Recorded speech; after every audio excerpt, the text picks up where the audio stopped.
Alright, what's up everybody? It is Thursday. This week we are focusing on originals versus remakes.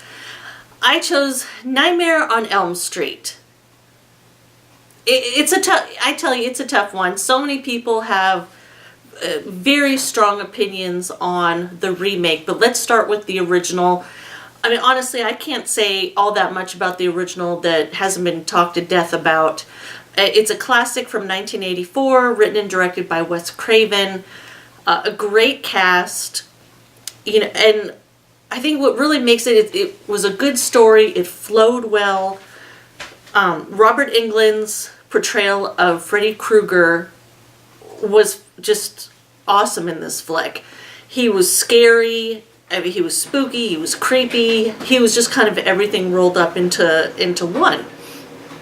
It wasn't until the later movies where, Freddy threw out some one-liners and became a little bit more comical.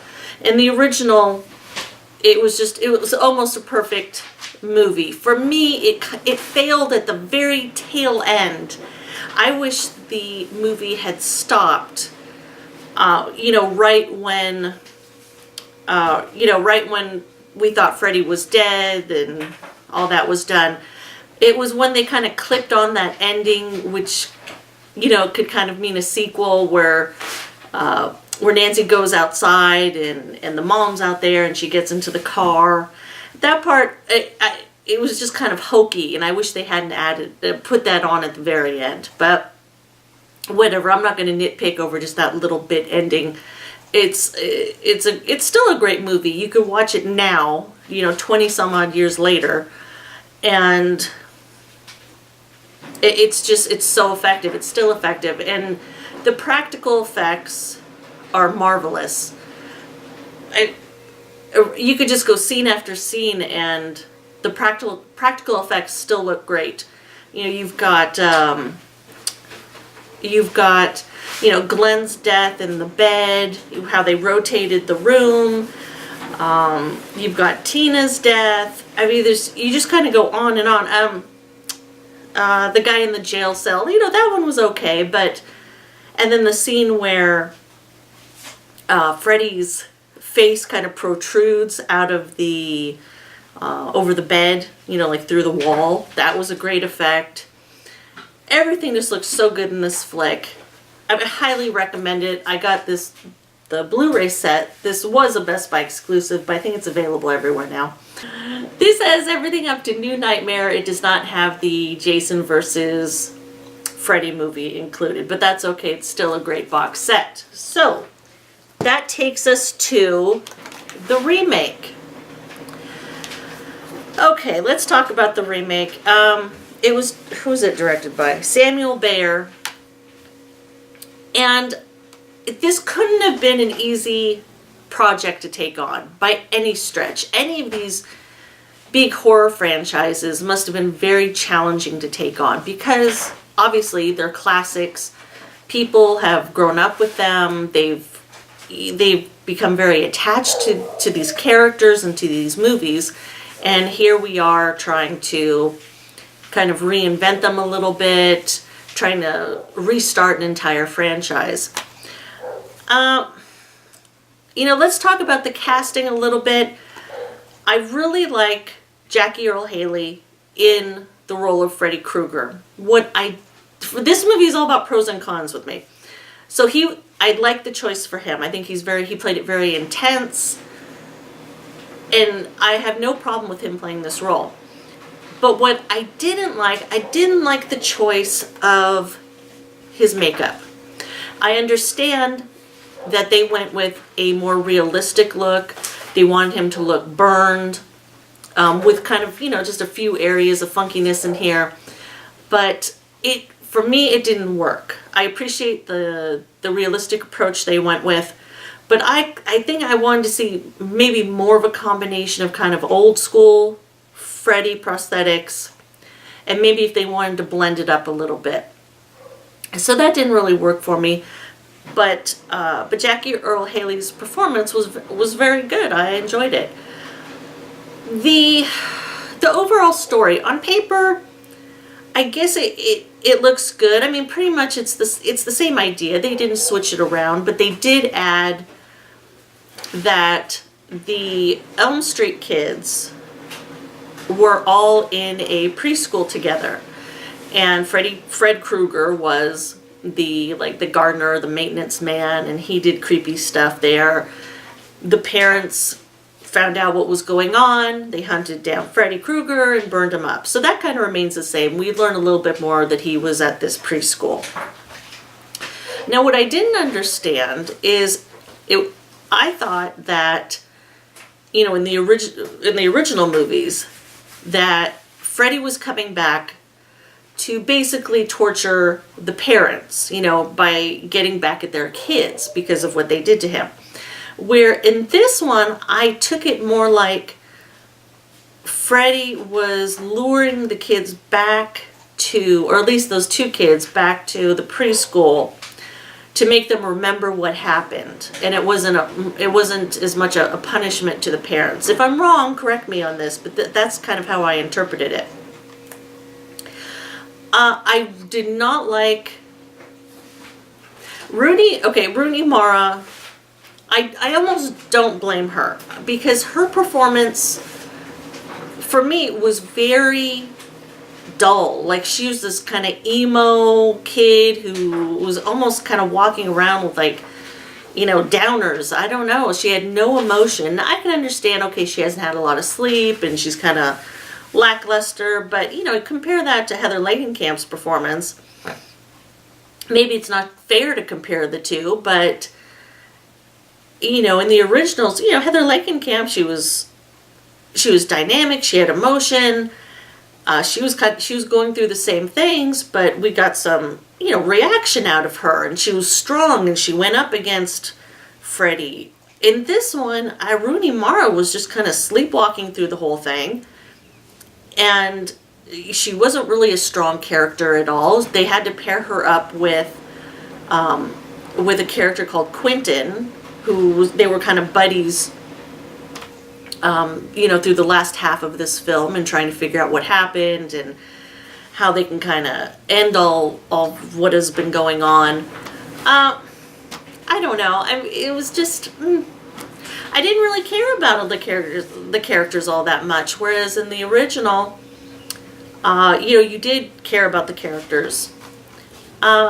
I don't know, where does the fault lie? Is it in the writing, the directing, just how they kind of pieced everything together? I don't know, but I didn't care all that much about these characters. It was okay. It was very average for me. Connie Britton and Clancy Brown played a couple of the parents. They were fine. I think they were kind of underused, but whatever, they were fine, so I guess that was a positive. I would have liked to have seen more practical effects. The scene where, the scene in the original where Freddy was coming through the wall over the bed, it happens again in this one, but it looked real CG. It didn't. If they had gone with more practical effects, that would have been awesome. The girl's name wasn't Tina in this, but whoever kind of played that Tina character in this one. Her death was kind of cool, because I think they really had her yanked up on what are those called? Not strings, but you guys know what I mean. And kind of flung her around the room. So that looked good.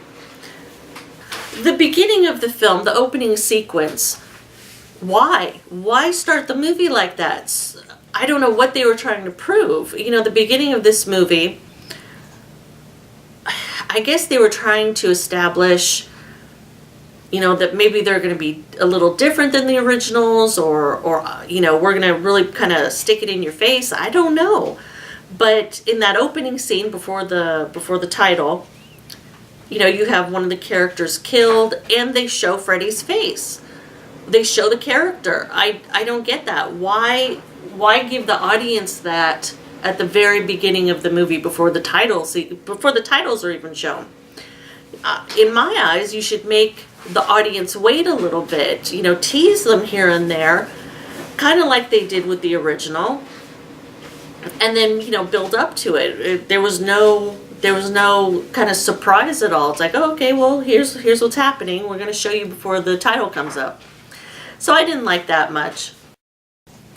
The end of the movie, it was okay, but I felt like, the character of Nancy didn't deserve that final kill. She didn't deserve it. She was kind of a weak character. She was all wishy-washy through the entire film. But then, all of a sudden at the end of the movie, she gets the final kill. I don't know. I mean, I guess I don't know what other way they would have gone with it in that situation. But it wasn't like this grand feeling of, oh, she finally got him. I mean, he was, Fred Krueger's, he's a creeper. He creeped on all these kids. And here you have Nancy, who kind of sleptwalked through the entire movie. Why would I feel elation for a character that didn't show much emotion throughout the whole movie, but then all of a sudden she gets this final kill? I mean, yeah, you're happy, Freddy gets killed, but it was kind of lackluster. And then the character of Quentin was okay, but, like I mentioned before, I don't know why pair that character up in the first place. There's a lot of instances like that, like throughout the film. It's like, well, okay, why this shouldn't have happened in the first place. But now on the special features on the Blu-ray, there's a making of, which is fine. And then there's some bonus scenes. One of them is an alternate opening.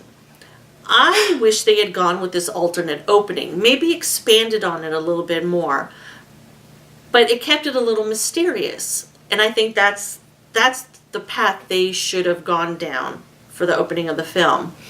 If you haven't seen it, just kind of close your ears for a sec. But what happens is, they kind of pan into a hospital. You go into this room, and there's a character that's all bandaged up. It says John Doe on there, and you find out that it's Fred Krueger, and then he dies on the hospital bed, and then I guess that's where the sequence finished, and then they would have gone to the title sequence. But I kind of like that idea a little bit better. Keep it mysterious. And then there was also an alternate ending. The alternate ending I enjoyed much more than what they had, where Freddy Krueger had kind of transformed his face, and then he turned into Fred Krueger. Nancy pulls him back into the real world, and then the ending's just there's a little tweak on the ending. That seemed more dramatic to me. I wish they had gone with that ending instead.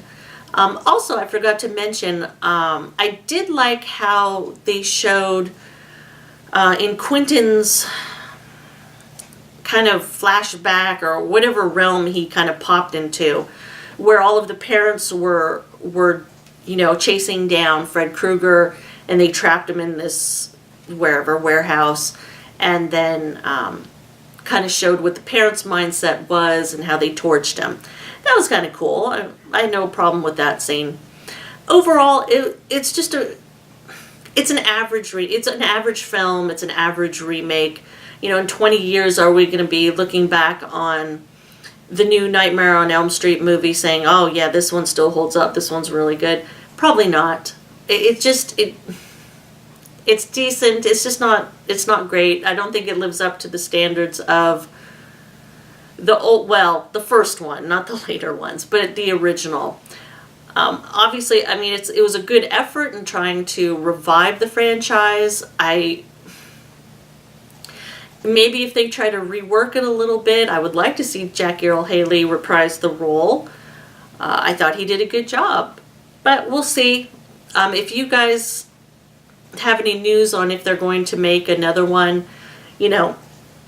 let me know down below. Also, let me know what you guys think of the remake. If you want to leave a comment or you want to leave a video response, let me know your thoughts on the Nightmare on Elm Street remake. So that is it for this Thursday. Catch everyone else's videos for this week. Otherwise, I will see you guys next Thursday. Take care.